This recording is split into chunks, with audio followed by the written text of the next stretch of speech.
Welcome to another explainer. Today, we're diving into something absolutely fundamental, something incredibly empowering, your right to vote. We are going to break down step by step exactly how to securely and successfully register to vote online in the state of Minnesota. Honestly, whether it's your very first time navigating the system or you just need a quick refresher on the latest laws, this explainer is totally built for you. So, ask yourself, is your voice ready to be heard? It's a pretty powerful question, right? Taking that very first step to register is literally how you ensure your opinions shape your community, your state, and, well, the whole country. And the really great news? In Minnesota, the online registration process is remarkably simple, provided you know exactly what's required. So let's get you totally prepared. Okay, here's our quick roadmap for today. We'll cover voter eligibility requirements, important election deadlines, step-by-step online registration, troubleshooting issues, and we'll wrap up with resources and next steps. Let's jump right in. Section 1. Voter eligibility requirements. Who can actually vote in Minnesota?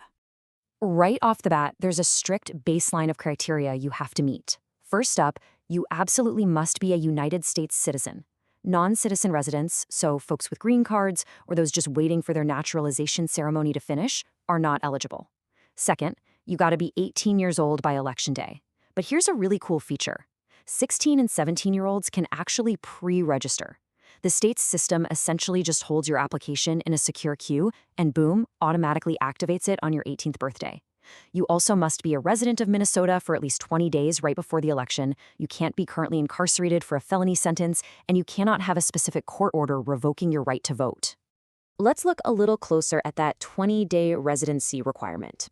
Under Minnesota law, your residency is defined as your permanent home location. It's the place you have no present intention of moving away from. Now, a temporary absence doesn't break this residency. This is actually a brilliant way the law handles edge cases, like college students. If you're a student, you actually have a choice. You can register using your campus address if you really consider that your home, or you can use your parents' address. You just can't be registered and obviously can't vote in both places.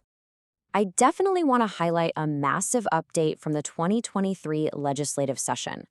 The law underwent a huge change regarding felony sentences.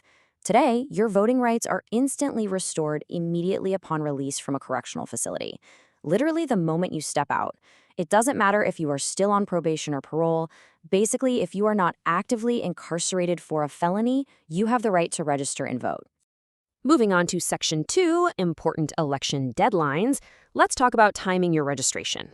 So the absolute magic number on this timeline is 21. That is the 21-day pre-registration cutoff. To register online before an election, you have to submit your application by 11:59 p.m., exactly 21 days prior to Election Day. If you're old school and prefer paper, well, it has to be received by 5 p.m. on that exact same day. But hey, don't panic if you miss this window. Minnesota is great because it allows you to register in person during the early voting period. Or you can even utilize same-day registration right at your polling place on Election Day, provided you bring the proper proof of residence. To put that into perspective, let's look at a concrete example using the 2025 schedule. The primary election is on August 12th, which means your online registration deadline is July 22nd. For the massive general election on November 4th, 2025, you have to complete your online registration by October 14th. Seriously, mark these down. Missing these deadlines just means you shift away from the super convenient online portal, and you'll have to bring physical documentation to your polling place to register in person. Section 3. Step-by-step online registration. Let's navigate mnvotes.gov together. Okay, here is your exact sequential guide. Step 1. Navigate over to the official, highly secure state website, mvvotes.gov/register. Next, you're going to enter your legal name and your date of birth. Keep in mind, middle names and suffixes like junior are totally optional here. Step 3 requires your identification number, which we'll unpack in just a second. Now, Step 4 is absolutely critical. You must provide a mandatory email address. Don't worry, this is kept totally private, but local election officials actually need it to send you status updates or follow-up questions. Finally, just review your summary to make sure your personal info is spot on and hit submit. The whole shebang takes just a couple of minutes. Now, as I mentioned in Step 3, identity verification is mandatory.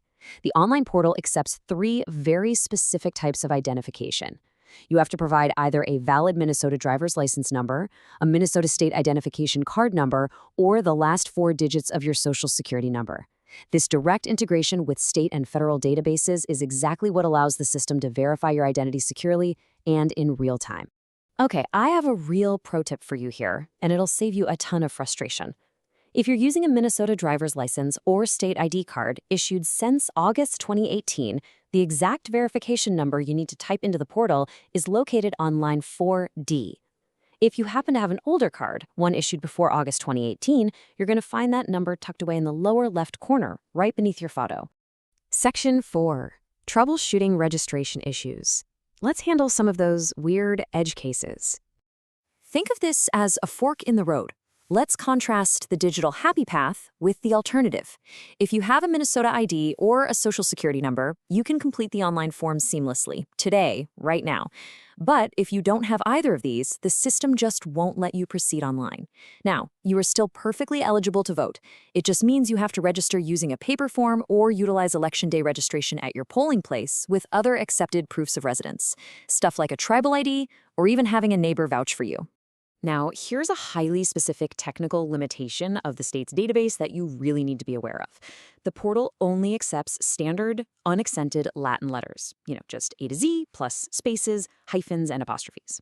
If your legal name includes accents or diacritics like an A or an inye, the system will unfortunately reject the input. If this applies to you, you might run into database matching issues and you may need to submit a paper form for manual entry by your county auditor. Another super common issue isn't registering for the first time. It's actually keeping your current registration active. You have to re-register to update your file if you move to a different address. And yeah, unfortunately, that literally includes moving your couch across the hall to a different apartment number in the exact same building. You also have to re-register if you legally change your name or if you haven't voted at least once in the last 4 years. Failing to update this information can result in your voter status being marked as challenged in the system, and that just means extra annoying verification steps before you can cast your ballot. And finally, Section 5, Resources and Next Steps. Taking action. If you hit a roadblock anywhere along the way, you are not on your own. You can verify your current registration status literally anytime at mvvotes.gov/register. If you need some personalized assistance, you can call the statewide elections hotline at 1-877-600-VOTE or the metro area hotline at 651-215-1440. You can even shoot an email to the Secretary of State's office directly. And hey, quick disclaimer here. This explainer provides general information about the voter registration process. For the absolute most current, personalized guidance for your specific situation, definitely consult these official state resources or your local county election office. Which brings us to our final and most important question. Will you take 2 minutes to register today? Taking that brief moment to navigate the portal securely locks in your fundamental right to participate in our elections. The system is designed to be accessible, it's highly secure, and it's fast. So don't wait for the deadline to sneak up on you. Get registered, get informed, and go vote. Thanks for joining me on this explainer, and we'll catch you next time.